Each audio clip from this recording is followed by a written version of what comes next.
நீங்க சொன்ன மாதிரி நல்ல மனிதர்கள் தங்களை விளம்பரப்படுத்திக் கொள்ள மாட்டார்கள். மக்களுக்காக வாழ்பவர்கள் தங்களை விளம்பரப்படுத்திக் கொள்ள மாட்டார்கள். அதான் உண்மை. அதை சங்கரதாஸ் சுவாமி நம்ம சொல்லலாம். டி தவத்திரி ஸ்ரீ சங்கரதாஸ் சுவாமியர் 1867 பிறந்து 1922 மரணமடைந்த மாபெரும் ஒரு மேதை. அவர் 69 நாள் எழுதுனதுனால இன்னைக்கு 3000 கலைஞர் வயிறார சாப்பிடுறாங்க. அவர் விளம்பரப்படுத்திக்கல, கட்ட பிரம்மச்சாரி. அது மாதிரி கோயிலை சிலை செய்யும் சிற்பிகள் தங்களை விளம்பரப்படுத்திக்க மாட்டாங்க. சிற்பிகள் பாருங்க, அந்த சிற்பி செதுக்கிற கீழே அவர் செதுக்கின ஒரு பேர் இருக்கவே இருக்காது. ஆனா இன்னுமே இன்னைக்கு தஞ்சை பெரிய கோயிலா இருக்கட்டும், கங்கை கொண்ட சோழபுரமா இருக்கட்டும், நீங்க பழமை வாய்ந்த கோயில் எல்லாமே எடுத்து பாருங்க, வியக்கத்தக்க சிலைகள். திருச்சி வந்தீங்கன்னா கண்டிப்பா நீங்க தாயுமானவர் உச்சி கோயில் பிள்ளையார் பார்த்துருப்பீங்க எல்லாரும். ஆனா தாயுமானவர் சன்னதி நீங்க நடுவில் வரணும். ஒரு மலைக்குள்ள, ஒரு மலை எத்தனையோ மில்லியன் மலைக்குள்ள அவ்வளவு அழகான ஒரு கோயில் சிற்பங்கள், சிலைகள், தூண்கள். இன்னைக்கு நம்மளால சத்தியமா சொல்றீங்க ஒண்ணு கூட செய்ய முடியாது. அதுல செதுக்கிக்க ஒரு தூணை கூட ஒரு நாங்க நல்லது செய்யறாங்கல்ல செய்ய முடியாது. சரிங்களா? தங்களை விளம்பரப்படுத்திக் கொள்ள மாட்டார்கள். அதான் உண்மை. மக்களுக்காக வாழ்பவர்கள். இது இருக்கட்டும். இப்ப சந்திப்பு மட்டும் சொல்லிட்டு நீங்க அடுத்த இடத்துக்கு போயிடலாம். நிறைய தூண்டா இருந்தா வேற மாதிரி பேச ஆரம்பிச்சு வேற மாதிரி போயிடும். சரிங்களா? நான் எதுக்கு பயப்படலாம் கிடையாது. என்ன பொறுத்தவரைக்கும் மக்களுக்கு விழிப்புணர்வு கொடுக்கணும். கண்டிப்பா. அவ்வளவுதான். நாடகம் பார்க்கணும், நல்ல விழிப்புணர்வு நீங்க தெரிஞ்சுக்கணும். உங்களை நீங்க காப்பாத்திக்கணும். யாரும் நம்மளை காப்பாற்ற மாட்டாங்க. நான் சொல்றேன், யாரும் நம்மளை காப்பாற்ற மாட்டாங்க. நம்ம தான் நம்மளை காப்பாத்திக்கணும். முடிஞ்சு போச்சு. சுதாச்சுக்கங்க. 2 வகை சந்திப்பு, 2 சந்திப்பு முடிச்சுனே அவர் பேசட்டான். மகாபாரதத்திலே காந்தாரியை சந்தித்தார் கிருஷ்ண பரமாத்மா. கடைசியில போர் முடிஞ்சிச்சு. எல்லாரும் காந்தாரியை போய் பார்க்க வேணாம் அப்படிங்கிறார். இல்ல நான் போய் பார்க்கணும். ஏன்னா 100 குழந்தைகளை கருவிலை சுமந்த ஒரு தாய் அவள் நான் சந்திக்கணும் அப்படின்ட்டு கிருஷ்ணர் போறாரு. காந்தாரி பார்க்கற, வராத கிருஷ்ணா, வராத, பக்கத்துல வராத, நான் சபித்து விடுவேன். ஏன்னா அந்த அளவு என் வயிறு எரிஞ்சிட்டு இருக்கு. ஏன்னா தாயோட தீ பட்டத்தார் சொல்லுவாங்க, முன்னையிட்ட தீ முப்புறத்திலே, பின்னையிட்ட தீ தண்ணீரங்கிலே, அன்னையிட்ட தீ அடி வயிற்றிலே. கருவிலே ஒரு குழந்தையை சுமப்பவள் சாதாரண சுமை கிடையாது. சுமந்து பாருங்க, முடியாது. ஆனா 10 மாசம் 290 கருவில குழந்தைய சுமப்பா. கருவுக்குள்ளே கருவில பனி கொடுத்து அந்த குழந்தை இருக்கும். எவ்வளவு சிரமம் இருக்கு தெரியுங்களா? அதனாலதான் அந்த அடி வைத்து அன்னையிட்ட தீ மூழ்கமே. அப்ப பாக்குறாரு கிருஷ்ணர், நான் போய் காந்தாரியை பாக்குறேன். பக்கத்துல போறாரு. அப்பதான் சொல்றாரு காந்தாரி, கிருஷ்ணா 100 பிள்ளைடா, ஒரு பிள்ளைய விட்டுருக்கலாமே, ஒரே ஒரு பையனை விகர்ணன் நல்ல வேண்டான அவனை நீ கொல்லாம விட்டுருக்கலாமே. எனக்கு என் வீட்டுக்காரன் கொல்லி போட்டிருப்பான்ல, பெற்றோர்கள் கொல்லி போட பிள்ளையிடாம பண்ணிட்டியே கிருஷ்ணா. 18 நாளைக்கு என் பிள்ளைங்க மோசமானவங்க தான்டா. அது சொத்து யார் சொத்து? எங்க சொத்து. ரத்த வலி சொத்து எங்க சொத்து. ரத்த வலி வந்தவங்க சொத்து. ஆனாலும் பிரிச்சு கொடுத்தான் என் பிள்ளை. எதை? இந்திரபிரச டெல்லியை பிரிச்சு கொடுத்தான்ல, எல்லாமே செஞ்சான்ல. பஞ்சகத்தா தானே போரிட்ட நீ. நேருக்கு நேரம் ஜெயிச்சியா? இல்ல. நாபிக்க மத்தியில் அடிக்க கூடாது. என் பிள்ளை அடிச்சு கொண்டீங்கிறான் துரியோதன. கவச கொண்டது என் கர்ணன் இருந்தா நான் என்ன தோக்கவே மாட்டேன் நம்பி கர்ணனை பக்கத்துல வச்சுதான்.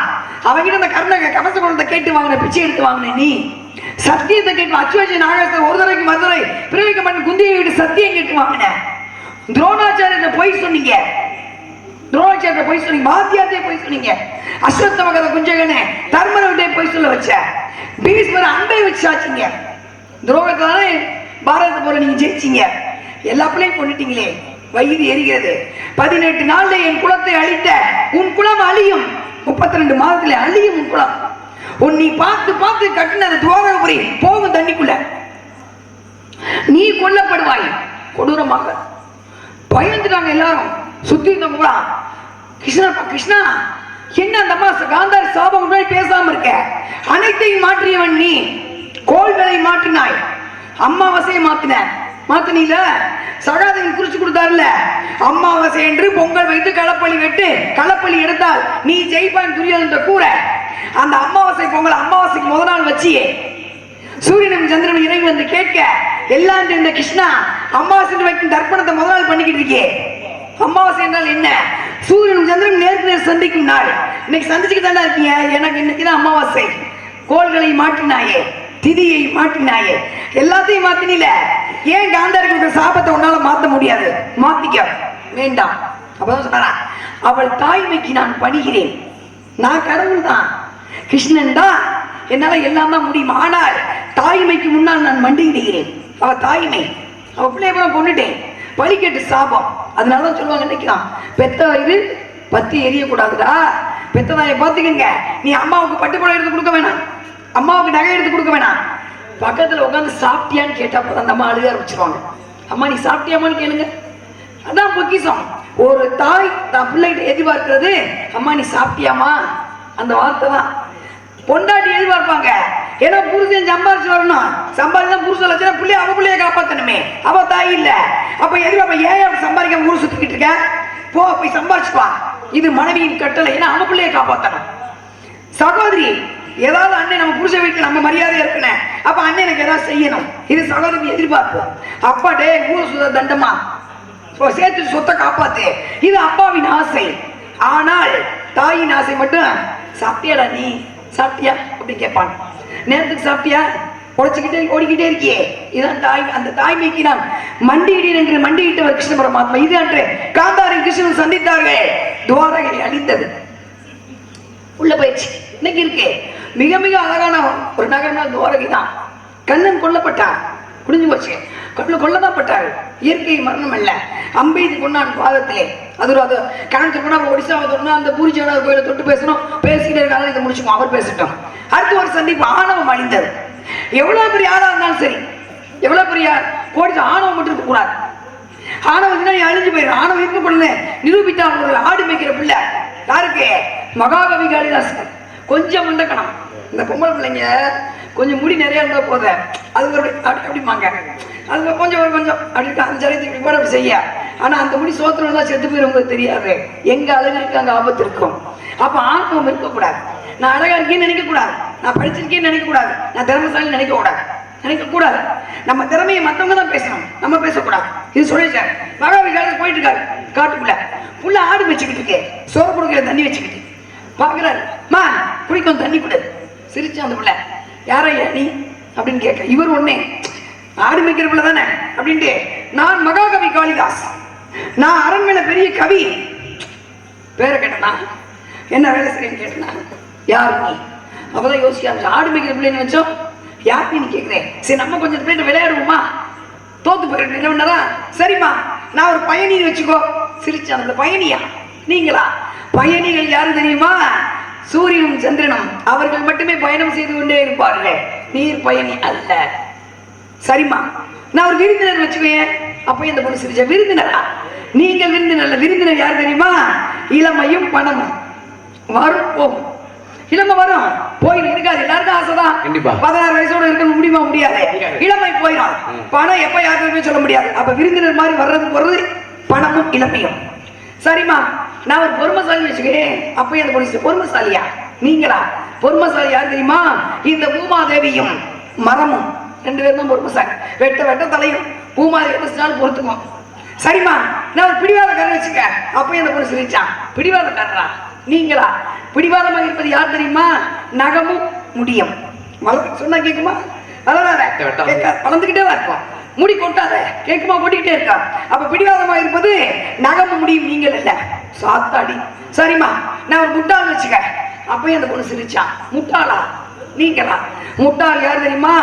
நாட்டை சரியாக ஆள தெரியாத மன்னனும், அந்த மன்னனுக்கு ஜால்ரா போடுற மந்திரிகளுமே தவிர நீங்கள் எல்லாம் முட்டாள். காலில் விழுந்துட்டாரு. அப்பதான் சரஸ்வதி பிரசனமானாள். அது சரஸ்வதி. மகாகவி காளிதாஸ், நீ பெரியாளா இருக்கலாம், ஆனா உன் அருகிலே இருப்பவர்கள் உன்னை விட சிறந்தவர்களை நினைத்தால் மட்டுமே நீ வாழ்க்கையில ஜெயிக்க முடியும். உனக்கு எதுக்கு இருக்க உன்னோட அறிவாளி நினைச்சா மட்டுமே நீ வாழ்க்கையில அடுத்தடி எடுத்து வைக்க முடியும். நான் மட்டுமே பெரியாள், நான் தான் அப்படின்னு நினைச்சுன்னா வாழ்க்கைங்கிற வட்டத்தினால் வெளியே வர முடியாது. இது அன்று சந்திப்பால் ஆணவம் அழிந்தது. கிருஷ்ணனும் காந்தாரியும் சந்தித்ததால் அங்கு பிரளயம் உருவாகியது. வள்ளலார் மக்களை சந்தித்ததால் அன்பு பிறக்கப்பட்டது. நீங்க என்ன சந்திச்சிருக்கீங்க சாமி? என்ன நடக்குதுன்னு பார்க்கலாம், பேசுங்க. அருமையான பேச்சு. ஏன்னா சந்திப்பு அப்படிங்கிறது இப்படி ஒரு ஆட்களை மீண்டும் மீண்டும் சந்திக்க வேண்டும் வேண்டும் அப்படிங்கிற ஒரு எண்ணமாகப்பட்டது எனக்குள்ளே தோன்றிக் கொண்டிருக்கின்றது. அப்ப இந்த நேரத்துல இந்த இடத்துல இன்றைக்கு உங்களை சந்தித்ததில் மிக்க அளவில்லாத ஒரு மகிழ்ச்சி. ஏன்னா சந்திப்பை பத்தி நல்விதமாக பேசிக்கொண்டே இருக்கீங்க. அதே போல பாருங்க, ஏன்னா சந்திப்புகளை பத்தி பேசணும்னா நிறைய பேசிக்கொண்டே போகலாம். பாருங்க, மும்மூர்த்திகள் அப்படின்னு சொல்றோம். இந்த மும்மூர்த்திகளிலே முதல் மூர்த்தியாக விளங்கக்கூடியவன் யாரு அப்படின்னா அவர்தான் சிவனாகப்பட்டவர். சிவன் வந்து தெய்வமாகப்பட்டவர்.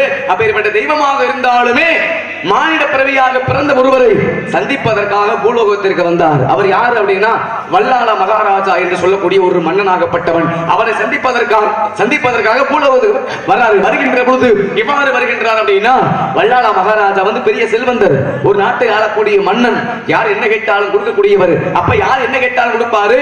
அவரை சோதிப்பதற்காக சந்திப்பதற்காக பூலோகத்துக்கு வராரு. யாரு? சிவனாகப்பட்டவர். அவர் சிவனாகப்பட்டவர் வந்து அவர் வல்லாள மகாராஜாவுடைய அரண்மனைக்கு போறாரு. போன உடனே வல்லாள மகாராஜாவை சந்திக்கிறாரு. சந்தித்த உடனே, எப்பா நீங்க தான் மன்னராம்ல? ஆமையா. என்ன கேட்டாலும் கொடுப்பீங்களாம்ல? கொடுப்பேன். என்ன கேட்டாலும் கொடுப்பேன் அப்படின்னு கேட்கின்ற பொழுது அப்பதான் சிவனாகப்பட்டவர் கேட்கிறாரு, நான் ஒண்ணு கேட்கிறேன் தர்றையா அப்படின்னு.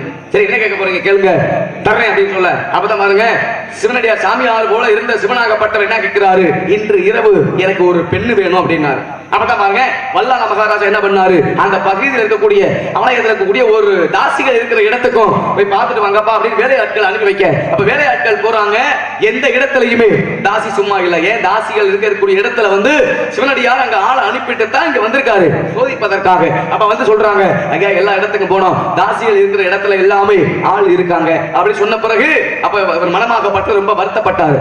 யார் என்ன கேட்டாலும் கொடுக்கணும். ஆனா இன்றைக்கு இந்த சிவனடியார் கேட்கிற பெண்ணு நம்ம கொடுக்க முடியலையே அப்படின்னு நினைச்சு வருத்தப்படுகின்ற பொழுது அப்பதான் பாருங்க, அவர் மனைவி மல்லமை தேவி சல்லமை தேவி அப்படிங்கிற 2 மனைவி கொண்டு அவருக்கு. அப்ப இந்த சல்லமை தேவி என்ற பெண்ணாகப்பட்டவள் கணவனை பார்த்து கேட்டா, எங்க நீங்க சம்மதிச்சீங்க அப்படின்னா அந்த சிவனடியாரோடு நான் கூடுறேன் அப்படின்னா. எந்த மனைவியாவது கணவனை பார்த்து கேட்பாளா? கேட்க மாட்டா. ஆனா அவ கேட்டா, சரி இதுவும் இறைவனுடைய சோதனை தான் அப்படின்னு நினைச்சு என்ன பண்ணாரு, இருவரையுமே ஒரு அறைக்குள்ள அனுப்பி வச்சாரு. அப்ப இருவருமே ஒரு அறைக்குள்ள போகும் பொழுது இந்த சல்லமை தேவி என்ன பண்றா, சாமியார் போல இருக்கக்கூடிய சிவனை அப்படின்னு கையை தொடுறா. அப்படி கையை தொட்ட உடனே சாமியார் போல இருந்த சிவனாகப்பட்டவர் அப்படி சின்ன குழந்தையா மாறிட்டாரு. அந்த சின்ன குழந்தையை தூக்கிக்கிட்டு தன்னுடைய கணவன் வல்லாள மகாராஜா கொண்டு கொடுக்கிறார். வல்லாள மகாராஜா வாங்குறாரு. வாங்கிய உடனே சிறு பிள்ளையாக இருந்த சிவன் உடனே பேசினாரா, வல்லாள மகாராஜாவே, என்னுடைய தந்தையே உங்களுக்கு பிள்ளையே இல்ல அப்படின்னு நினைச்சு நீங்க ரொம்ப கவலைப்பட்டீங்க. இனிமேல் நீங்க கவலைப்பட வேண்டாம். உங்களுக்கு குழந்தையாக நானே அவதரிச்சிருக்கேன். அது மட்டும் இல்லாமல் உங்களுக்கு பின்னால் இந்த நாட்டை நானே ஆட்சி புரிகிறேன். ஏன்னா ஒரு தகப்பனுக்கு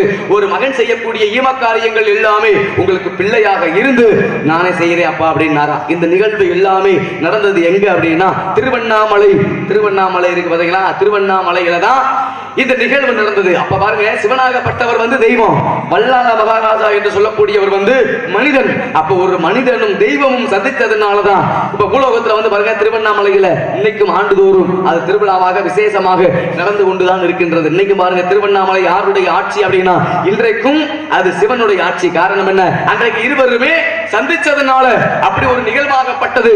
இன்னைக்கும் இந்த பூலோகத்துல திருவண்ணாமலையில நடந்துகிட்டு தான் இருக்கு. அப்பேற்பட்ட சந்திப்புகளை பத்தி பேசணும்னா நிறைய பேசிக்கொண்டே போகலாம். அழகா சொன்னீங்க சிவனை பத்தி. நீங்க என்ன பேசலாம் அதை நான் கண்டிப்பாக சம்பந்தம் இல்லாம அடிச்சுக்கிட்டு மண்டைய உடைச்சு மூஞ்சிய இல்ல. அழகான ஒரு விஷயம், சிவன் சந்திக்கிறாரு. அதே சிவன் வந்து எங்க ராமாயணத்துல வந்து மண்டோதரியை சந்திக்க போறாரு. உதிரகோச மங்கையில 1000 புலவர்கள், அதுல மாணிக்கவாசன் ஒருத்தர். சரி, ஏடுகளை கொடுக்கிறார் சிவபெருமான். நேரடியா பேசினாருங்க சிவன். பேசுவாரு கண்டிப்பா. இல்ல இப்ப ஏன் பேச மாட்டேங்கிறாங்க? இப்ப அவசரமா சாப்பிடுறான், அவசரமா சாமி கும்பிடுறான். பக்திக்கு இல்ல, பெருமைக்கு சாமி கும்பிடுறான். பெருமைக்கு எங்க ஸ்தலங்களுக்கு போறாங்க, எங்க பெரிய பெரிய பெரிய கோயில் பெருமைக்கு போறது, பக்தி அல்ல. அங்க போய் பேச, பக்தியாக போனால் மட்டுமே தெய்வம் நம்மோடு பேசும். இதை உணர்ந்தவள் நான் உணர்ந்திருக்கேன். இந்த கலியுகத்துல நான் இங்க உயிரோடு இருக்கிறேன் சிவன் அருளால் மட்டுமே. ஓம்ங்கிற அந்த பிரணம், அதனால அந்த பாட்டில் விடுறதே கிடையாது. வந்து ரொம்ப ஒரு சின்ன காலகட்டத்தில் பிரச்சனை வந்துச்சு. அப்ப அதை காப்பாத்தினது உடல் ரீதியா இன்னைக்கு நிக்கிற காரணமே தெய்வ சக்தி தான். அப்ப தெய்வம் பேசும். ஏன் இன்னைக்கு பேசல? இன்னைக்கு அவசரமா சாப்பிடுறது, அவசரமா பணம் சம்பாதிக்கிறது, மூட்டையா கட்ட வேண்டியது, அவசரமா போக வேண்டியது, அவசரமா ஆஸ்பத்திரி படுத்துக்க வேண்டியது, முடிஞ்சு போச்சு. கடைசியில் சம்பாதிச்சு அவசரம் ஆஸ்பத்திரி செலவு வேண்டி இருந்துக்க வேண்டியதான். நிதானம் என்றது மனிதனுக்கு இல்லாம போயிடுச்சு. அப்ப நிதானமா இருந்தாங்க 1000 புலவர்கள். ஏடு அவங்கெல்லாம் சொத்து சேர்த்துக்க ஆசைப்படலாங்க. புலவர்கள் சித்தர்கள் பேசாம இருப்பாங்க, சிவா சிவா சிவான்னு இருப்பாங்க. பார்த்தாங்க ஏடு கொடுத்து வேதங்களை வந்து வேதங்கள் சொல்லி கொடுத்துட்டு இருக்காரு. மண்டோதரி தவம் இருக்கான், கடுமையான தவம். சிவனை பார்க்கணும். அப்ப சொன்னாராம் புலவர்கள்ட்ட, எல்லாரும் இருங்க, மண்டோதரி தவம் என்னை வர சொல்லி தவம் இருந்துகிட்டு இருக்கா, மண்டோதரியை சந்திக்க போகணும். இவர் சந்திக்க போறாரு பாருங்க, சிவன் யார மண்டோதரிய சந்திக்க போன. அதனால நான் வருவரை பத்திரமாக இந்த ஏட பத்திரமா கொடுத்துட்டு போயிட்டார். மண்டோதரியை பார்க்க சிவன் வந்து எங்க வந்தாரு, உத்தரகோச மங்கையில இருந்து எங்க மண்டோதரியை பார்க்க இலங்கைக்கு போயிட்டாரு. அந்த அம்மா தவம் வந்துட்டு இருக்கு, கடுமையான பக்தையவ, சிறு குழந்தையா மாறிட்டாரு. அங்க எப்படி மாறினா அங்கேயும் சிறு குழந்தை சிவன் மாற, ராவணன் மண்டோதரி தவம் இருக்காரு, அருகிலே சிறு குழந்தையோட தவழ் விரும்பி ராவணன் புள்ளி அந்த புள்ளையத்தோட உத்தரகோச மங்கையில் இந்த குளம் தீப்பற்றி எரிந்ததாம். தீப்பிடிச்சிருச்சு. பார்த்தாங்க 999 புலவர்களால் உத்தரகோச மங்கை குளம் தீப்பிடிச்சு எரியுது. அப்ப போன சிவனுக்கு ஏதோ ஆபத்து, ஏதோ தீய சக்தினு அந்த தீயில வந்து 999 பேர் கருகிட்டாங்க, சாம்பலாயிட்டாங்க. எது உத்தரகோச மங்கை. இது நடந்த உண்மை சம்பவம். 900 பேர் இறந்துட்டாங்க, சாம்பலாயிட்டாங்க. ஒருத்தர் மட்டும் சாவல. யாரு? அவர் தான் நம்மால் மாணிக்க வாசகர். அவர் சொன்னாராம், சிவன் நம்பி ஏட கொடுத்துட்டு போயிருக்காரு, இதை திருப்பி அவர் வந்தா நான் கொடுக்கணும், அதனால நான் கொடுத்துட்டு ஜோதியாக்கேன்னு காத்துக்கிட்டார். 999 புலவர்கள் சாம்பலானதுனாலதான் அங்க சகஸ்வர லிங்கம்னு ஒரு லிங்கமே இருக்கு. நடராஜர் இன்னைக்கு வந்து மார்கழி மாசம் 24 ஆருத்ரா தரிசனம் போனோம்னா பார்க்கலாம். மரகத லிங்கம், அதுல வந்து சந்தன காப்பாளங்க வருஷத்துக்கு ஒரு தடவை தான் திறப்பாங்க. அந்த சந்தன தூளி வாங்கி வச்சா போதும், நோய் போயிடும், வியாதி போயிடும். ஒவ்வொரு சிலையும் அந்தந்த இடத்துல இருக்கணுங்க. முருகன் சிலை பழனியில தான் இருக்கணும், உத்தரகோசம் எங்க இருக்கு, மரகத சிலை அங்கதான் இருக்கணும். ஒவ்வொரு 108 சிவாலயங்கள் சிவ ஆலயங்கள் இருக்கணும். இந்த சிவங்க சிலைகள் எங்கெங்க இருக்குதோ அங்கெல்லாம் வந்து பூமிக்கு ஆபத்து கிடையாது என்று சிலைகள் கடத்தப்பட்டு விற்கப்படுகிறதோ அன்று நம்ம நாட்டுக்கு மிகப்பெரிய ஆபத்துங்கிறது தெரியாம போச்சு. அன்று மன்னர்கள் உயிரை கொடுத்தார்கள். ஸ்ரீரங்கத்துல 40,000 பேர் படிச்சீங்கன்னா கண்ணில் ரத்தம், கண்ணீர் வர்றது, ரத்தம் அடியும். அலாவுதீன் கிச்சின் ஆட்சியில ஸ்ரீரங்க சிலையை தூக்கிட்டு வந்துட்டாங்க. சிலையை காப்பாத்தணும், வழி இல்லை. 40,000 பேர் நிக்கிறாங்க, கொன்றுட்டாங்களாம். யாரு? அலாவுதீன் கொன்றுங்க. 40,000 பேர் கொல்லப்பட்டார்கள். ஒருத்தர் மட்டும் இருக்காரு, வெள்ளாயின்னு ஒரு பிள்ளை இருக்கு, பரதநாட்டியம் கோயில்ல. அந்த காலத்துல நீங்க சொன்னீங்களா தாசி, அவங்க வந்து பரதநாட்டியம் ஆடுவாங்க. கோயில்ல இருந்து கோயிலுக்கு மட்டுமே ஆடிக்கிட்டே இருப்பாங்க. போறவங்க பார்த்து ஆடத்தை பார்த்துட்டு வந்துருவாங்க. கூப்பிட்டார பட்டாரு, தளபதி வர்றான், சிலையை தூக்கிடுவான், நீ என்ன பண்ணுவீங்க எது பண்ணுவீங்க தெரியாது, அந்த சிலையை காப்பாற்றணும். பொம்பளை ஒரு பொறுப்பு தான். பார்த்துச்சு, ஆடிக்கிட்டே இருந்திருக்கு பரதநாட்டியம். அந்த யாராவது ஒருத்தருக்கு ஏதாவது எவ்வளவு பேர் யாரும் ஒரு ஒரு ஒரு ஈர்ப்பு இருக்கும்ல, அந்த வந்த தளபதிக்கு இந்த ஆட்டத்து மேல ஒரு ஈர்ப்பு. பரதம் எல்லாருக்குமே பிடிக்கும், எப்பேற்பட்ட ஆளுக்கு பரதம் ஆடுனா பிடிக்கும். ஏன்னா அந்த நடனத்தின் ஒரு நளினம் தெய்வீகம் பரதநாட்டியத்தில் மட்டும்தான் வேற எதுலையும் இருக்காரு. அப்ப இந்த பொண்ணு ஆடவும் அந்த சிலை தூக்கம் தளபதி பின்னாடியே போயிட்டாரு. அப்படியே ஆடிக்கிட்டே இந்த பெரிய கோயில் ஸ்ரீரங்கம் பார்த்துருக்கீங்கல்ல, ஆடிக்கிட்டே போகுது. இங்க ஆடுது, அங்கே ஆடிட்டு அங்க போகுது, அங்க போகுது, பின்னாடியே சிலையை 40,000 பேர் கொண்டுட்டாரு. ஆனா சிலையை தூக்கல. அந்த பிள்ளை என்ன பண்ண, ஆடி ஆடி ஆடி வெள்ள கோபுரம் இருப்பான் பார்த்துருக்கீங்க, வெள்ள கோபுரம் ஸ்ரீரங்கத்தை கோபுரத்துக்கு மேல கூட்டிட்டு போயிடுச்சு. ஒரு பொம்பளை பிள்ளை கோபுரத்துக்கு மேல கூட்டி போய் தள்ளி விட்டுருச்சு. ஆடிக்கிட்டே இருந்திருக்கு, ஆடிக்கிட்டே ஆட்டத்தை மயங்கிட்டாரு. பார்த்துக்கிட்டே இருக்க பக்கத்துல ஆடிக்கிட்டே குச்சி தள்ளிடுச்சு, செத்து போயிட்டாரு. அதுவும் ஒன்று செத்துருச்சு. ஏன்னா அது கொலை பாதகம். நம்முடைய ஆட்டத்தை ரசித்தவன் நம்ம நம்பி வந்தான் பின்னாடியே, வெள்ளாயி அந்த பிள்ளை பேரு என்ன, நம்ம நம்பி பின்னாடியே வந்தாரு, நம்ம கொண்டு போய் கொண்டுட்டோமே, நம்ம இருக்கக்கூடாது. அந்த பிள்ளை அன்று தன் உயிரை கொடுத்து சிலைகளை காப்பாற்றினார்கள். இன்று சிலையை கூட திருடி உயிர் வாழ்ந்துகிட்டு இருக்காங்க, கரகம் பிடிச்சவங்க. ஆமா, சொல்லுங்க செம்பாங்க, என்ன விஷயம் நீங்க வந்திருக்கீங்க இன்னைக்கு? அருமையான பேச்சு. அதே போல பாருங்க, அப்ப தெய்வ சிலைக்கு, அதாவது உண்மையான பக்திக்கு வந்து இறைவன் எப்பொழுதுமே மெச்சுவது உண்டு. அப்படின்னா அன்றைக்கு வந்து உண்மையான பக்தியாகப்பட்டது இருந்தது. தெய்வம் வந்து நேரடியாக மனிதர்களிடத்தில் பேசியது உண்டு. இன்றைக்குமே உண்மையான பக்தி இருந்தால் எந்த தெய்வமுமே மனிதர்கிட்ட வந்து நேரடியாக பேசும். ஆனா இன்னைக்கு நீங்க சொன்னது போல சாமி கும்பிட நேரம் இல்ல, போற போக்குல அப்படின்னு போயிட்டே இருப்பா. காரணம் என்ன? அவசர உலகம், எல்லாமே அவசரமாக உட்கொள்ளக்கூடியது. அப்ப உலகம் அவசரமாக போய்கிட்டு இருக்கு. அப்படிங்கிறதுக்காக மனிதனாகப்பட்டவன் அவசரமாக சென்று கொண்டு அப்ப வாழ்க்கையில வந்து துளைக்க கூடாததை எல்லாம் துளைத்து பணம் பணம் பணம் மட்டுமே முக்கியம் என்று ஓடக்கூடிய காலகட்டம் வந்து விட்டது. அதான் சொல்லுவாங்க, கிரேதா திரேதா துவாபர யுகம், கலியுகம். இன்றைக்கு நம்ம எல்லாம் வாழ்ந்து கொண்டிருப்பது என்ன யுகம் அப்படின்னா கலியுகம். அப்படின்னா அப்ப கலியுகம் என்றாலே அதற்கு பொருள் என்ன அப்படின்னா அழியுகம் என்பது பொருள் அப்படின்னு சொல்லுவாங்க. அதே போல இப்ப கலியுகத்தை பத்தி பேசணும்னா நிறைய பேசிக்கொண்டே போகலாம். ஏன்னா காலத்தையும் நேரத்தையும் அனுசரித்து செல்லாதவன் கோலமரியா குரங்குக்கு ஒப்பானவன் அப்படின்னு சொல்லுவாங்க. அப்ப காலம் நேரம் அப்படிங்கிறது மட்டும் முக்கியம். அதான் பாருங்க, உலகத்துல வந்து அனைத்து போய் அப்ப எது உண்மை அப்படின்னா உலகத்துல வந்து நேரம் அப்படிங்கிறது மட்டும் உண்மை. அப்படிங்கிறாங்க. காரணம் என்ன? 21,16,000 நொடி கொண்டது ஒரு நாள், நொடி 60 கொண்டது ஒரு நிமிடம், நிமிடம் 60 கொண்டது ஒரு மணி நேரம், 24 நிமிடம் கொண்டது ஒரு நாளிகை, 90 நிமிடம் கொண்டது 3.25 நாளிகை, 1.5 மணி நேரம். அதாவது சுப முகூர்த்தம் அப்படிங்கிறது அந்த 1.5 மணி நேரத்துக்கு உள்ளதான் அடக்கமாகப்பட்டது. அவன் மனிதனுக்கு வந்து நேரம் அப்படிங்கிறது முக்கியமான ஒண்ணு அப்படின்னு சொல்லுவாங்க. பாருங்க, ஒரு ஆலயத்திற்குள்ள ஒரு மனிதனாகப்பட்டவர் போறாரு, ஒரு காவல்துறை அதிகாரி. அப்ப காவல்துறை அதிகாரி அந்த ஆலயத்துக்குள்ள போய் அந்த உள்ள இருக்கக்கூடிய தெய்வத்துக்கிட்ட போய் வேண்டுறாரு, அம்மா எல்லோரும் நல்லா இருக்கணும், உலகம் நல்லா இருக்கணும். அப்ப எல்லோரும் நல்லா இருக்கணும் அப்படின்னா இந்த ஏரியாவுல இந்த பகுதியில வந்து ஒரு திருடன் ரொம்ப நாளா வளம் வந்துகிட்டே இருக்கான், அவனை நான் பிடிக்கவே முடியல. இன்னைக்கு எப்படியாவது அந்த திருடனை நான் பிடிச்சிட்டேன் அப்படின்னா என்னுடைய சம்பளத்துல பாதியை உண்டியல போடுறேன் அப்படின்னு அந்த தெய்வத்துக்கிட்ட வேண்டிட்டு அந்த காவல்துறை அதிகாரி சாமிக்கே லஞ்சம், சம்பளத்தை பாதியை உண்டியல போட்டு அப்படின்னு அந்த காவல்துறை வேண்டிட்டு போயிட்டாரு. அப்ப பாருங்க, அவர் வேண்டிட்டு போன பிறகு அதே பகுதியில் இருக்கக்கூடிய ஒரு திருடன் வந்து அதே தெய்வத்துக்கிட்ட போய் வேண்டாமா, என்னுடைய தொழிலுக்கு திருட போறேன், யாரு கண்ணுலையுமே தென்படாமல் நான் திருடிட்டு வந்துட்டேன்னா நான் திருடிட்டு வர்றதுல பாதியை உண்டியல போட்டுறேன் அப்படின்னு அவன் வேண்டிக்கிட்டான். அப்பதான் பார்த்து தெய்வம், என்னடா அவர் சம்பளத்துல பாதியை உண்டியல போடுறாங்கிறாரு, இவன் திருட்டு வரதுல பாதியை உண்டியல போடுறாங்க. திருடு கொடுத்தவங்க என்ன செய்வாங்க? இதுல யாருக்கு கொடுத்தவர்கள் என்ன செய்வாங்க? இதுல யாருக்கு தான் நம்ம உதவுறது? அது மாதிரி சாமிகிட்ட புலம்பிக்கிட்டு இருக்கோம், ஐயா திருடு போயிச்சே தெய்வமே அப்படின்னு, அவ்வளவுதான். அப்ப அது தெய்வம் சொல்லுச்சா, தெய்வம் நினைத்தது என்ன நினைச்சிச்சு அப்படின்னா, யாருக்கு நல்ல நேரம் இருக்கோ அவங்க தப்பிச்சுக்கோங்க, யாருக்கு கெட்ட நேரம் இருக்கோ அவங்க மாட்டிக்குங்க அப்படின்னு. அப்ப பாருங்க, ஒரு கோவிலுக்கு போறோம், தெய்வத்துக்கிட்ட போய் நான் நல்லா இருக்கணும், என் பிள்ளை கூட நல்லா இருக்கணும், என் பிள்ளைக்கு நல்ல வேலை கிடைக்கணும், நல்லா சம்பாதிக்கணும் அப்படின்னு சொல்லி தெய்வத்துக்கிட்ட போய் வேண்டுறோம். அப்படி வேண்டக்கூடாது. இந்த உலகத்தால் நான் உன்னால் படைக்கப்பட்டவன், ஏதோ இந்த பூமிக்கு ஏதோ காரணத்துக்காக நீ என்னை படைச்சிருக்க, மனிதனா படைச்சிருக்க, எனக்கு ஏகப்பட்ட பிறவை இருக்கு, மரமாக இருக்கு, செடியா இருக்கு, புழுவாக இருக்கு, பூச்சியாக இருக்கு, விலங்குகளா இருக்கு, நீ மனித பிறப்பா படைச்சிருக்க, ஏதோ ஒரு காரணம் இந்த பூமிக்கு வந்திருக்கேன், என்னை வழி நடத்தி செல்வது நீ, நான் எடுத்து வைக்கிற ஒவ்வொருடையும் நீ நடத்தி காமிக்கிறது சாமி, நான் உன்னை வந்து என்கிட்ட ஒப்படைச்சு பண்ணேன், என்னை உங்ககிட்ட ஒப்படைச்சிட்டேன், நீ நடத்திக்கணும், அவர் பார்த்துக்குவார் நம்மள, அங்க போய் அவர்கிட்ட அதை கொடுக்க கேட்க அவரே பார்த்துக்குவார் நம்மள. கேட்கவே கூடாது, ஏன்னா நம்மை படைத்தவன் இறைவன், அவனுக்கு தெரியும் யாருக்கு என்ன கொடுக்கணும் அப்படிங்கிறது. அப்ப தெய்வத்துக்கிட்ட போய் எனக்கு இது கூட அது கூட அப்படின்னு, அது வந்து இறை வழிபாடே கிடையாது. இறை வழிபாடு அப்படின்னா ஒரு ஆலயத்திற்குள்ள போய் அந்த தெய்வத்தை தவிர மற்ற எதையுமே நினைக்க கூடாது, எதையுமே கேட்க கூடாது. சாமி, சில பிள்ளைங்க நீங்க எல்லாம் பம்பர், நீங்க விளையாடி முடிச்சு பண்ணீங்கன்னு தெரியாது, இவங்க எல்லாம் பம்பர கட்ட விளையாடிப்பாங்க, நீங்க பம்பர கட்ட விளையாடிப்பீங்கல்ல, விளையாடிப்பீங்க, அந்த பம்பரத்துல சாட்டை சுத்துவீங்க, சாட்டை எந்த அளவு சுத்துறீங்களோ எந்த அளவு இந்த கையில வலு இருக்கோ அது வரைக்கும் விட்டு இருந்தா பம்பரை சுத்திக்கிட்டே இருக்கும். அதே மாதிரி இந்த பம்பரை வந்து இந்த பூமியில அந்த எல்லாம் கொஞ்சம் போயிருக்காங்க, டீ குடிச்சுட்டு இருக்காங்க. ஆமா, அதுக்காக 10 மணி உட்காந்துருக்காங்கல்ல. இறைவன் நம்ம பம்பரை கட்டதான். இறைவன் என்ன சுத்தி நம்ம பூமியில சொல்ல விட்டுருக்காரு, எப்ப பிறக்கணும், எப்ப இறக்கணும், எப்ப அசிங்கப்படணும், எப்ப அவமானப்படணும், எப்ப சொத்தை இழக்கணும், எப்ப சொத்தை சேர்க்கணும், எப்ப புகழடையன்னு சொல்லி ஒரு நம்ம மேல சுத்தி அந்த சாட்டையை சுத்தி இந்த பூமியில சொல்ல விட்டுருக்காரு. இந்த பம்பரை கட்டை சுத்திக்கிட்டே இருக்கான், ஆனா ஒரு நாள் விழுந்துரும். சுத்திக்கிட்டே இருக்காரு. விழுவதற்கு முன்னால் இந்த மனிதன் பம்பரை கட்டை கீழே விழுவதற்கு முன்னால் அக்கம் பக்கம் ஒரு அன்போடு தெய்வத்தை உண்மையோடு வணங்கிட்டு தாய் உண்மையான பாசத்தோடு வாழ கற்றுக்கணும். அவள்தான் சாதனை செய்து பெரியாளரை விட அடுத்தவர் மனங்களை நாம் வேதனைப்படுத்தாமல் இருந்தால் அதுவே மிகப்பெரிய சாதனை. கற்றலை குறிக்கா சாமி, என்ன விஷயமா வந்தீங்க? அதே போல நீங்க சொன்னது போல சாட்டை அப்படிங்கிறது வந்து இறைவனுடைய கையிலே உண்டு.